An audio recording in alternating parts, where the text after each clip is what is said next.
You know the planets, you know the houses, you know the signs, but the moment you see a birth chart, your mind goes blank. Where do you begin? What should you look at first? And how do you stop overwhelming yourself from trying to analyze everything at once? If that sounds familiar, this lesson is for you. Welcome to the Astrology classroom, where learning Vedic astrology is visual, practical, and easy for beginners. No confusion, no lengthy talks, and certainly no jargon. In this lesson, I'm going to show you 5 simple techniques that will help you organize a natal chart and begin your analysis with structure and confidence. These steps will not turn you into an advanced astrologer overnight, but they will definitely make you an organized and more effective chart reader. If you are ready, let's begin.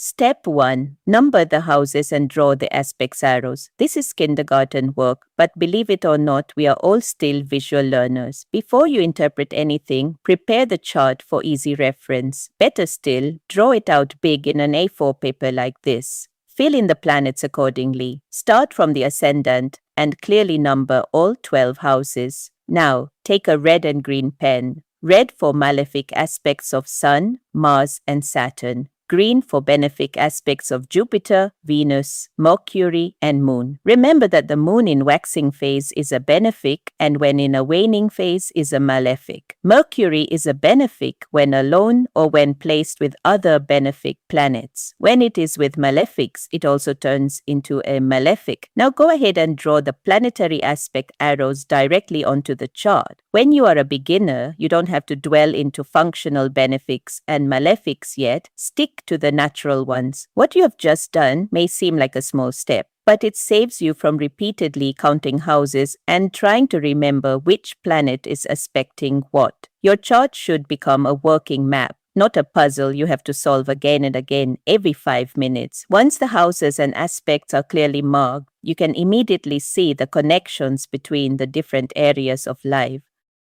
Step 2. Fill in the planet dignity. Write each planet's dignity directly onto the chart. I am assuming that you already know how to determine planetary dignity by looking at the relationship between the planet and the ruler of the sign it occupies. For example, is the planet in its own sign a friendly sign, a neutral sign, or an enemy sign? Is it exalted, debilitated, or combust? Do not leave this information floating around in your head. Write it beside the planet like this. Keep the labels to the first letter. O for own, F for friendly, and so on. At the end of it, this is how the chart will look like. I strongly encourage you to use green for the exalted, friends, or own signs, as these are strengths, and red for debilitated, combust, and enemy signs to indicate weakness. Why is this useful? Because the birth chart is already crowded enough. You do not want to repeatedly stop and ask yourself,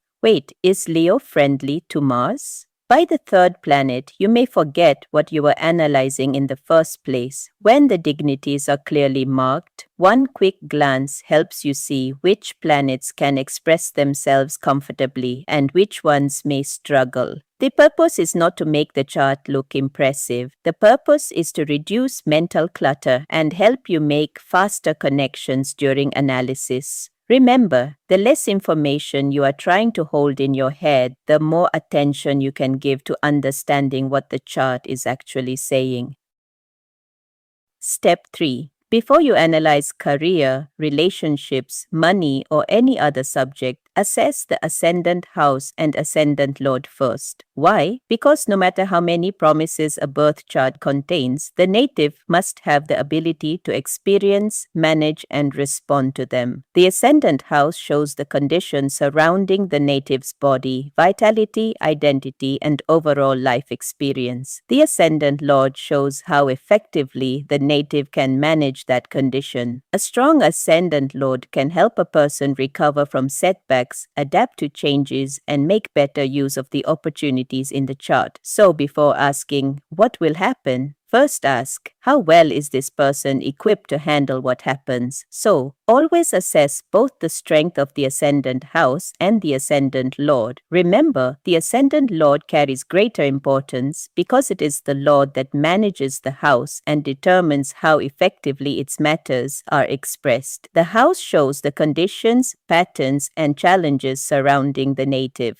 The house lord shows whether the native has the capacity to manage those conditions, strengthen what is weak, and even break difficult patterns over time. This becomes your quick summary of the native. Later, when you analyze career, relationships, or any other subject matter, you can immediately connect the relevant house indicators back to the person experiencing them. Do not write another essay beside the chart. What you have already written or going to write will take up more space. 1 or 2 sharp sentences are sufficient. This will help you keep the person's fundamental nature in view and make faster, more consistent connections throughout your analysis.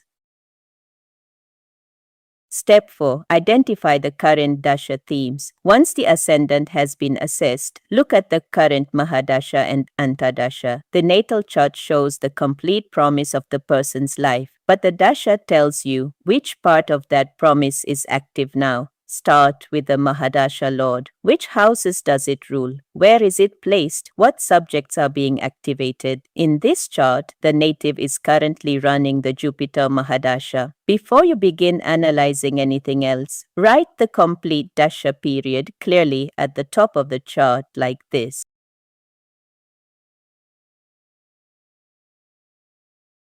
Jupiter rules the ascendant and the 4th house and is placed in the 6th house. Write these details beside the dates as well. Now, with one quick glance, you can see when the period begins, when it ends, and the major themes likely to unfold during it. But do not stop there. A planet may activate its houses for many years, but its strength tells us how effectively it can deliver and manage those results. So write the strength of Jupiter beside the dasha information too. Your note at the top of the chart should look something like this. This information becomes your dasha dashboard. At one glance, you know the period, the activated subjects where they will unfold, and whether the dasha lord has the capacity to handle them effectively. No more repeatedly searching around the chart and asking, what does Jupiter rule again? The chart has already answered. You were sensible enough to write it down. Do the same for the Antardasha. This helps you understand the more immediate chapter unfolding within the larger Mahadasha story. It will also help you immediately identify the next Antardasha coming up.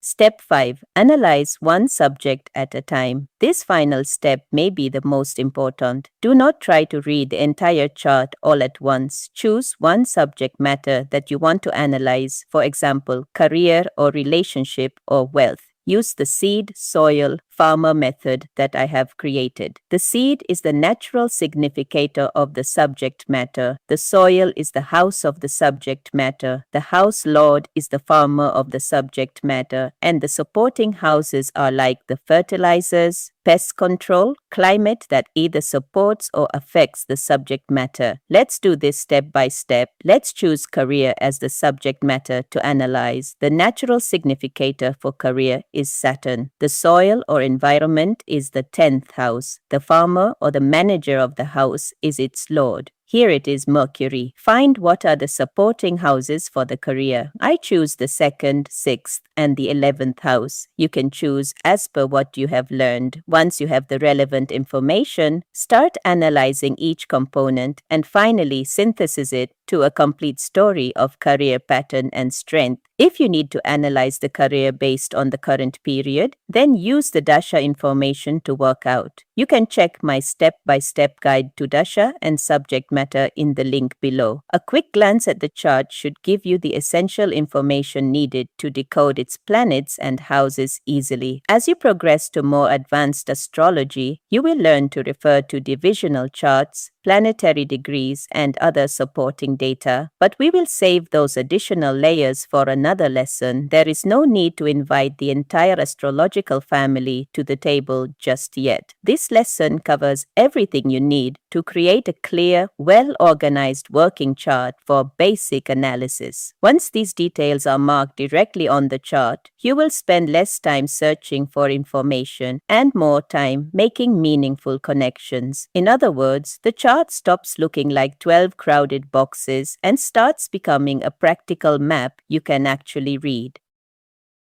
And finally, my golden rule. Stay focused on the question. You do not need to explain every conjunction, every aspect in the chart. More information does not always produce a clearer answer. Sometimes it simply produces a longer and more confusing one. Your job is not to say everything you can see in the chart. Your job is to identify the information that answers the person's question. A birth chart contains an enormous amount of information. If you try to explain every placement and possibility, you may overwhelm the person and somewhere along the way forget what they actually asked. So stay focused on the subject matter. Analyze the relevant indicators, make the necessary connections, and answer the question clearly.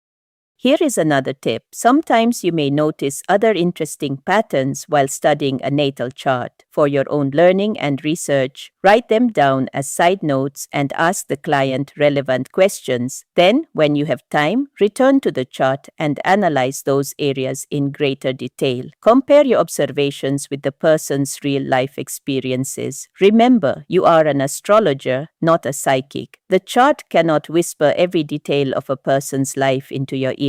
It reveals patterns and possibilities, but you must connect them with the person's actual experiences. So ask questions. Gather context. Test your interpretations against reality. This is not a weakness in your analysis. It is how you learn to make accurate connections. Over time, this practice will strengthen your trust in astrology, sharpen your judgment, and give you valuable case material through which to refine your skills. So let's recap the 5 steps. First, number the houses and draw the aspect arrows. Second, complete the planet and house strengths. Third, assess the ascendant house and ascendant lord. Fourth, identify the themes of the current dasha. And fifth, work on one subject matter at a time. Finally, the golden rule, to stay focused on the question. When you follow these 5 steps, you will no longer stare at a chart without knowing where to begin. If you found this course helpful, subscribe to the Astrology Classroom for more practical, beginner-friendly lessons in applied Vedic astrology. And if you are ready to move beyond individual concepts and learn how to connect planets, signs, houses, aspects, and dashas through a complete step-by-step way, join my full Applied Vedic Astrology for Beginners course. You will find the course link in the description below. Until our next lesson, keep practicing confidently.